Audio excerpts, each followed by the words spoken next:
បងប្រុសបានត្រឹមតែខលជាវីដេអូជាមួយប្អូនស្រីប៉ុណ្ណោះហើយមានការភ្ញាក់ផ្អើលយ៉ាងខ្លាំងពេលដឹងថាជីវិតរបស់នាងកំពុងស្ថិតក្នុងគ្រោះថ្នាក់គ្រាន់តែប្អូនស្រីប៉ះថ្ងាសរបស់នាងដោយម្រាមដៃដែលជាសញ្ញាសម្ងាត់ដែលពួកគេបានព្រមព្រៀងគ្នា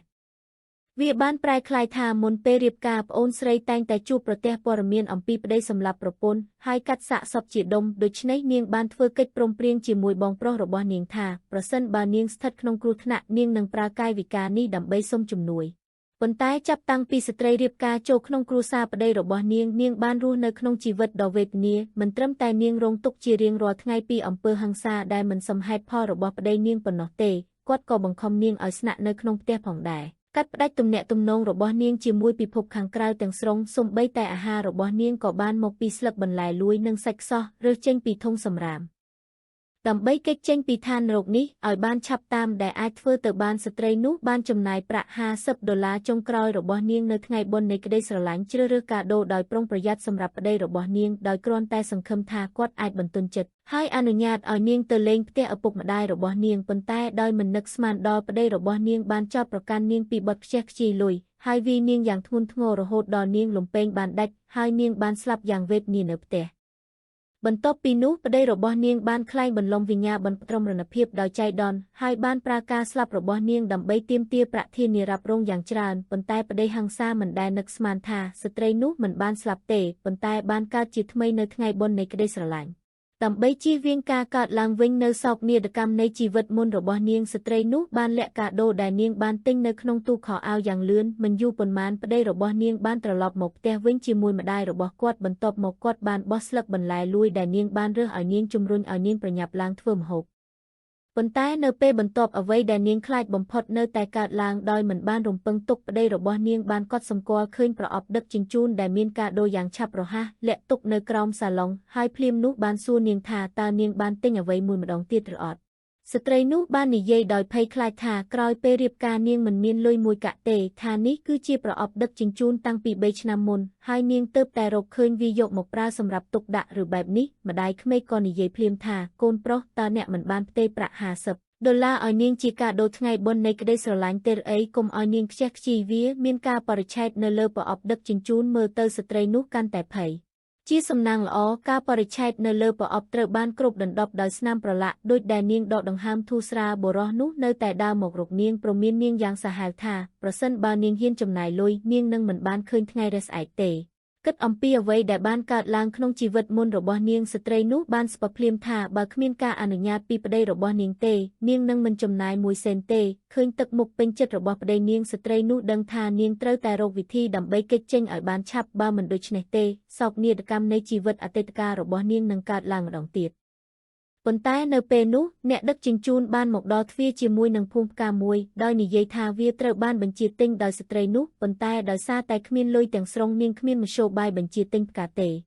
េប៉ុន្តែប្តីរបស់នាងដោយមិនខ្វល់ពីការពិតបានស្ដីបន្ទោសនាងយ៉ាងខ្លាំងថាតើការទិញផ្កាទាំងនេះមានប្រយោជន៍អ្វីតើអ្នកក៏ចង់ធ្វើដូចយុវវ័យទាំងនោះដែរឬអីហើយប្រារព្ធទិវានៃក្តីស្រឡាញ់ស្ត្រីនោះបានយកទូរស័ព្ទរបស់នាងចេញដោយភ័យដោយនិយាយថាមិនមានកំណត់ត្រាទិញទំនិញនៅក្នុងទូរស័ព្ទរបស់នាងទេមុនពេលបុរសនោះអាចនិយាយបានម្ដាយក្មេកបានចោទប្រកាន់នាងពីបទលុបចោលការបញ្ជាទិញជាមុនគ្រាន់តែឲ្យអ្នកដឹកជញ្ជូនធ្វើការហៅទូរស័ព្ទហើយយើងនឹងដឹ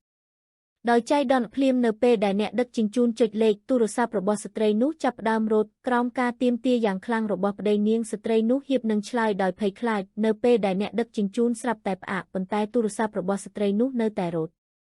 បន្ទាប់មកអ្នកដឹកជញ្ជូនបានមើលលេខទ្វារម្ដងទៀតហើយដឹងថាគាត់បានដឹកជញ្ជូនវាទៅកន្លែងខុសពេលលើបែបនេះបុរសនោះក៏ដោះលែងស្ត្រីនោះទៅនៅពេលនោះបងប្រុសរបស់នាងបានហៅនាងតាមរយៈការជែកជាវីដេអូស្ត្រីនោះហៀបនឹងសុំជំនួយពីបងប្រុសរបស់នាងនៅពេលដែលបុរសនោះស្រាប់តែចាប់នាងគំរាមនាងដោយស្ងៀមស្ងាត់កុំឲ្យនិយាយការពិតបើមិនដូច្នេះទេគាត់នឹងសម្លាប់នាងនៅពេលនោះស្ត្រីដែលត្រូវបានគេធ្វើបាបជាយូរមកហើយបានញ័រដោយភ័យខ្លាចប៉ុន្តែនាងដឹងថាលុះត្រាតែគេចចេញពីផ្ទះនេះទើបនាងអាចបញ្ចប់បានពិតប្រាកដការធ្វើទារុណកម្មជាច្រើនឆ្នាំដូច្នេះស្ត្រីនោះបានបង្ខំខ្លួនឯងឲ្យស្ងប់ស្ងាត់ហើយបានប្រើកាយវិការដែលមានតែនាងនិងបងប្រុសរបស់នាងប៉ុណ្ណោះដែលអាចយល់បានជាសញ្ញាទុកព្រួយពិតប្រាកដនៅពេលដែលបងប្រុសបានឃើញកាយវិការរបស់ប្អូនស្រីរបស់គាត់ដឹងភ្លាមថាជីវិតរបស់នាងកំពុងស្ថិតក្នុងគ្រោះថ្នាក់ក្នុងពេលជាមួយគ្នានោះបុរសនោះក៏បានកត់សម្គាល់អ្វីមួយនៅក្នុងកញ្ចក់ផងដែរ ហើយភ្លាមនោះបានញៀកក្បាលរបស់គាត់ដើម្បីធ្វើត្រាប់តាមកាយវិការដូចគ្នាដោយខ្លាចថាបុរសនោះនឹងដឹងការពិតបងប្រុសបាននិយាយយ៉ាងរហ័សថាប្អូនស្រីរបស់ខ្ញុំប្រហែលជាមិនមានលុយហោប៉ៅទៀតទេបន្ទាប់ពីខ្ញុំបញ្ចប់កិច្ចប្រជុំរបស់ខ្ញុំនឹងយកវាមកឲ្យនាងដោយខ្លួនឯងឬបែបនេះស្ត្រីនោះដឹងថាបងប្រុសរបស់នាងយល់គ្រប់យ៉ាងប៉ុន្តែបន្ទាប់ពីផ្អាកការហៅទូរស័ព្ទប្តីដែលសង្ស័យរបស់នាងបានចាប់ម្រាមដៃរបស់ស្ត្រីនោះហើយបានសួរនាងអំពីអត្ថន័យនៃកាយវិការនោះស្ត្រីនោះប្រញាប់ពន្យល់ថានោះគឺដោយសារតែនាងទើបតែរលាកដៃពេលកំពុងចម្អិនអាហារហើយវាឈឺខ្លាំងពេកដោយមិននឹកស្មានដល់បុរសនោះមិនបានសួរអំពីអាថ៌កំបាំងរបស់នាងទេផ្ទុយទៅវិញបានសួរនាងប្រសិនបើនាងចង់ប្រើរបួសជាលេសដើម្បីចំណាយលុយ